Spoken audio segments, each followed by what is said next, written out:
Istighfar yang terkait dengan kurang sabarnya saat mendapati ujian. Sampai Anda berkata, ya Allah, kenapa mesti saya? Ya Allah, saya kan pengen hijrah, kenapa banyak masalah? Ya Allah, kenapa pekerjaan saya nggak pernah sukses? Ya Allah, kenapa rumah tangga saya jadi begini? Saya kan pengen berubah. Itu pernah terjadi di masa Nabi Yunus alaihissalam. Nabi Yunus Dzannun pernah diuji oleh Allah. Jadi Anda bayangkan, Nabi aja yang jelas surganya itu diuji. Masa kita yang belum jelas surganya nggak pengen ujian? Oke. Jadi teman-teman sekalian, kita kembalikan Quran surah ke-21. Ayat 87 sampai 88. Wa dhannuni idh dhahaba mughadiban wa dhanna an lan naqdira alaihi. Dan aku perkenalkan, kata Allah, aku buka kisah Dzannun, Yunus alaihissalam. Ya, aku tugaskan. Jadi Yunus punya tugas alaihissalam berdinas di bumi sebagai rasul. Tantangannya nggak mudah. Maaf ya, ada yang kemudian mencela, ada yang menghina, ada yang menghujat, sampai naik ke kapal, sampai dilempar ke laut, sampai ditelan ikan paus. Puncaknya, sampai puncaknya. Saya mau tanya pada Anda, kalau ditelan ikan paus, kira-kira pengap atau tidak? Sudah pernah masuk? Gelap ya? Kita bayangkan, gelap, pengap, sulit kan? Tapi, yang ingin saya katakan begini, Nabi Yunus pada saat itu muncul sisi kemanusiaannya. Keluar kalimat begini, ya Allah, kapan kau tolong saya? Tuh. Idzaba mughadiban fa dhanna an lan naqdir alaihi. Dia kira kami enggak akan tolong. Dia berkata, ya Allah, kapan tolong saya? Kemanusiaannya. Cuman karena beliau nabi dan rasul, punya sifat ma'sum, maka diturunkanlah bimbingan oleh Allah untuk menjaga beliau supaya terbebas dari kesalahan. Dijaga. Itu sifat ma'sum dari nabi dan rasul. Maka kami turunkan zikir kepadanya untuk mengatakan, kamu jangan mengeluh. Ini ujian. Maka diajarkan zikir oleh Allah untuk mengentaskan keluh kesahnya. Setelah keluh kesah hilang, maka semua kenikmatan didatangkan kepadanya. Tapi yang paling menarik, di ujung ayatnya ditutup, akan ada orang beriman melakukan keluhan yang sama di masa depan. Walaupun nggak masuk ke perut ikan paus. Makanya kalimat Allah ketika membebaskan Nabi Yunus dari perut ikan paus setelah berzikir itu, kalimatnya fastajabna lahu fanajjainahu minal ghamm.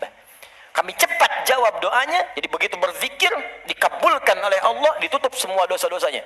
Dosa mengeluh ditutup, dosa seakan menyalahkan Allah ditutup. Ketika ditutup, kami selamatkan dari kesulitannya, kami limpahkan rezeki yang pernah dirasakan oleh ia sebelumnya, bahkan lebih. Tapi belum selesai ayatnya. Wa kadzalika nunjil mu'minin. Demikian pula kalau ada orang beriman tanpa batas di masa depan, umat siapapun dia, mengeluhkan peristiwa serupa, kalau dia melakukan zikirnya, aku lepaskan dari kesulitan yang menghimpit, aku berikan kebahagiaan tanpa batas. Saya tanya pada Anda, pernah nggak ada yang mengeluhkan ujian Allah dalam pekerjaan misalnya? Di rumah tangga, ya Allah kenapa mesti saya? Ya Allah wa'imi. Kata Allah wa'inat. Ya Allah, kapan ini berakhir? Sebentar lagi. Ya Allah, ya Allah, ya Allah, kenapa saya? Ya Allah, saya kan pengen baik. Udah pengen hijrah, bagus, datang ke masjid, tampilan bagus, sendal paling bagus, pulang hilang sendal.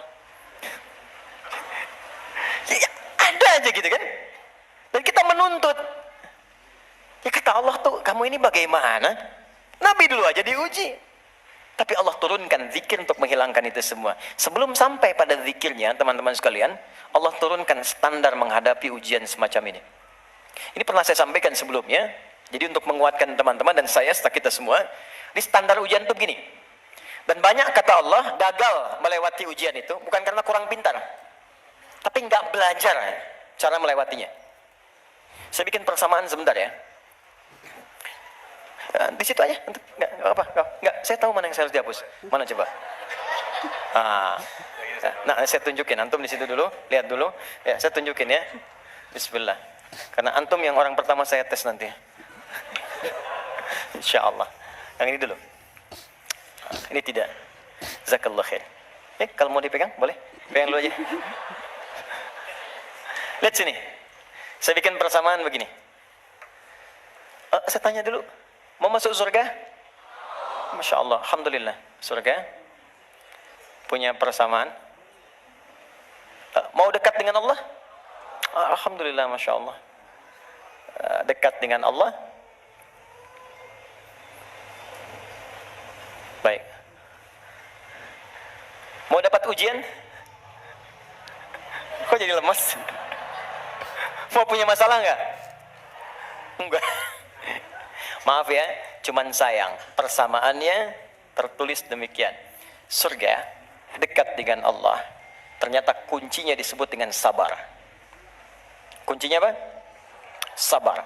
Ketika seorang masuk surga, maka kalimat pertama dari malaikat ucapannya selamat karena Anda punya kunci sabar untuk masuk ke sini.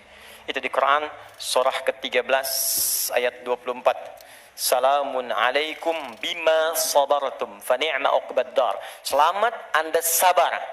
Karena punya sabar, Anda bisa menikmati segala kenikmatan yang telah dipaparkan di surga ini. Yang ingin dekat dengan Allah, ternyata kuncinya pun serupa, sabar.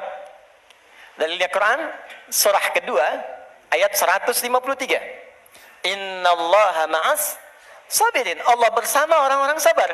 Di saya membuat persamaan begini. Surga sama dengan dekat dengan Allah sama dengan sabar. Sekarang persamaan sabar dalam Al-Quran, sabar bersanding lurus dengan ujian. Dengan masalah. Ujian. Masalah. Dalilnya Quran surah kedua ayat 155 paling kiri sebelah atas. Walanabluwannakum bisyai. Kami akan uji siapapun yang hidup. Jadi sepanjang hidup pasti akan mengalami ujian. Kalau persamaan berikutnya, ujian sama dengan hidup. Jadi kalau kita baca persamaan secara terbalik, orang hidup pasti mendapat ujian. Persamaan terbaliknya, orang yang tidak ingin dapat ujian sama dengan tidak ingin hidup. Nah, sekarang saya tanya lagi, siapa yang tidak ingin punya masalah? Boleh angkat tangan? Terus Anda maunya apa? Oke, sekarang lihat kembali. Fokus baik-baik. Lihat sini. Jadi setiap orang hidup pasti diuji. Kalau nggak hidup, baru nggak dapat ujian. Sepanjang hidup itu pasti ada masalah. Anda berpikir nggak pengen punya masalah pun itu sebetulnya masalah. Setiap kita pasti punya masalah. Saya pun di sini sedang menghadapi masalah. Seperti Anda pun belajar dengan saya sedang menggali persoalan. Nah sekarang saya keluarkan persamaan ini. Di matematika kan begini kan? A sama dengan B sama dengan C sama dengan D. Maka A sama dengan B, A sama dengan C kan? B juga sama dengan C, C sama dengan D. Kita turunkan ini. Surga sama dengan dekat dengan Allah, sama dengan sabar, sama dengan ujian. Maka kalau kita turunkan, orang yang mau pengen ke surga sama dengan ujian. Pengen dekat dengan Allah sama dengan ujian. Pengen sabar sama dengan ujian. Jadi kalau Anda ingin mendapatkan surga, pasti dapat ujian. Karena surga itu kunci untuk mendapatkan nikmat Allah. Dan untuk mendapat nikmat Allah, sabar. Untuk sabar, ada ujian. Jadi ujian itu kunci untuk ke surga.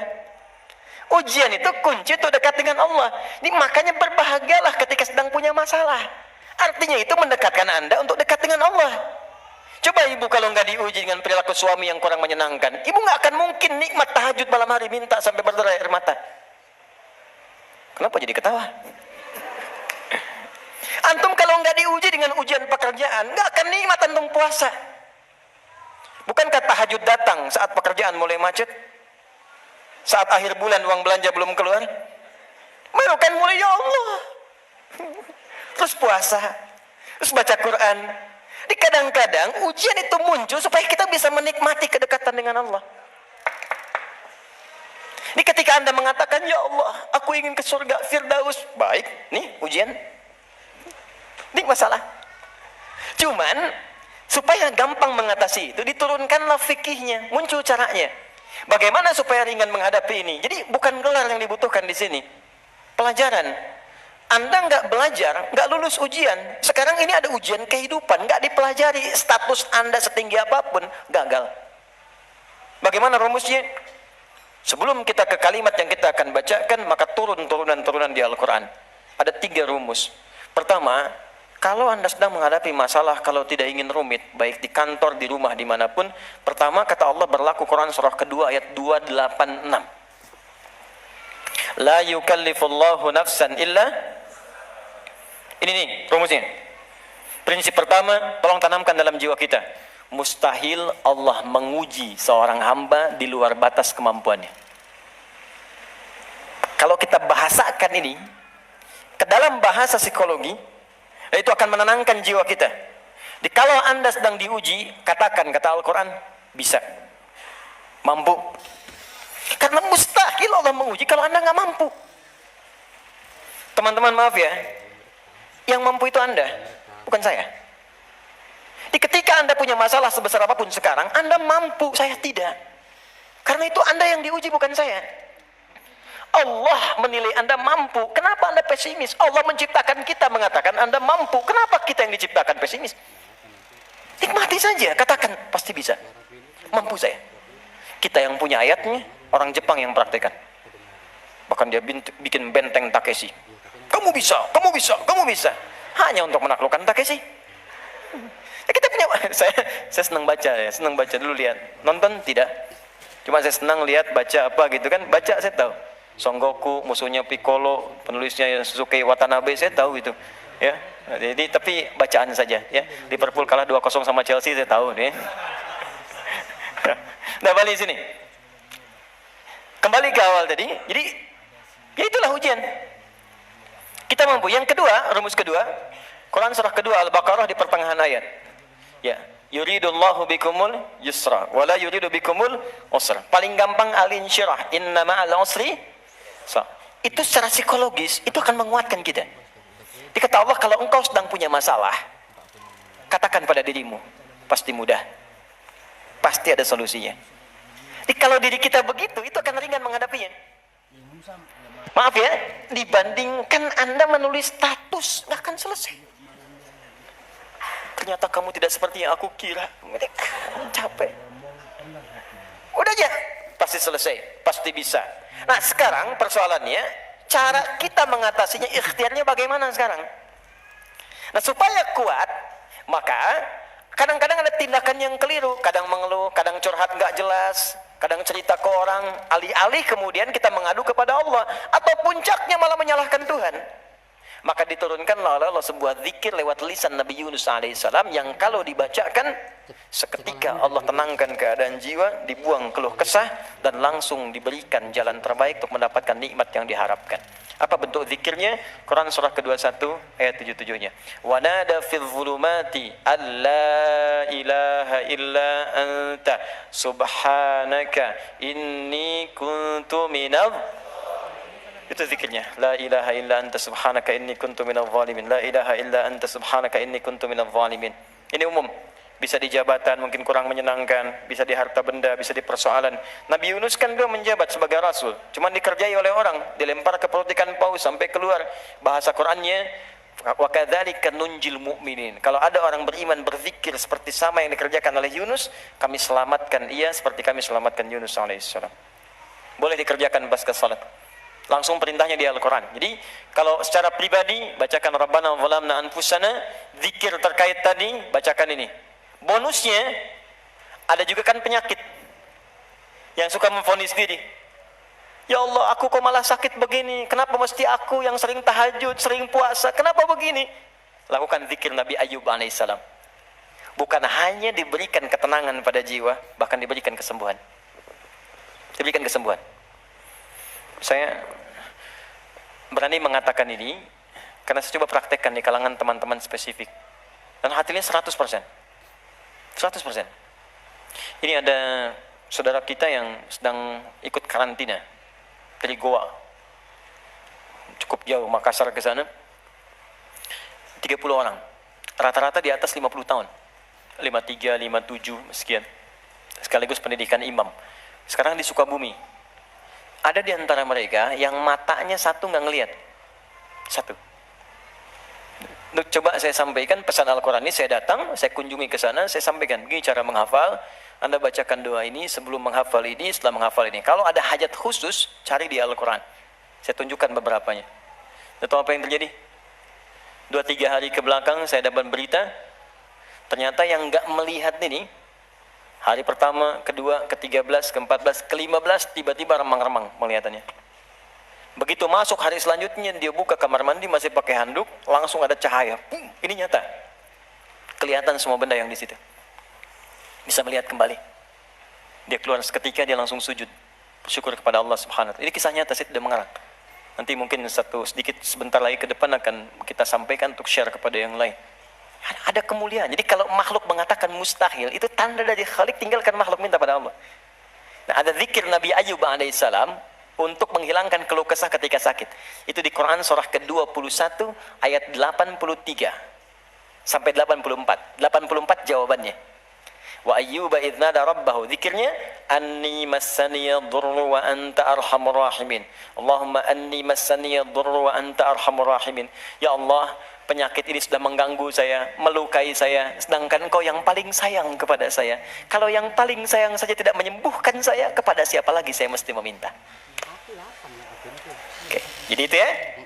Itu zikir pasca salat. Kalau ingin standar, silakan. Astagfirullah, astagfirullah, astagfirullah. Allahumma antas salam, minkas salam, tabarakta ya dzal jalali wal ikram. Kalau ada kebutuhan tertentu, silakan pilih. Ya, sesuai dengan standarnya. Kalau tobat umum dengan ini ingin dipanjangkan, silakan. Astagfirullahalazim alladzi la ilaha illa huwal hayyul qayyum wa atubu ilaih. Boleh.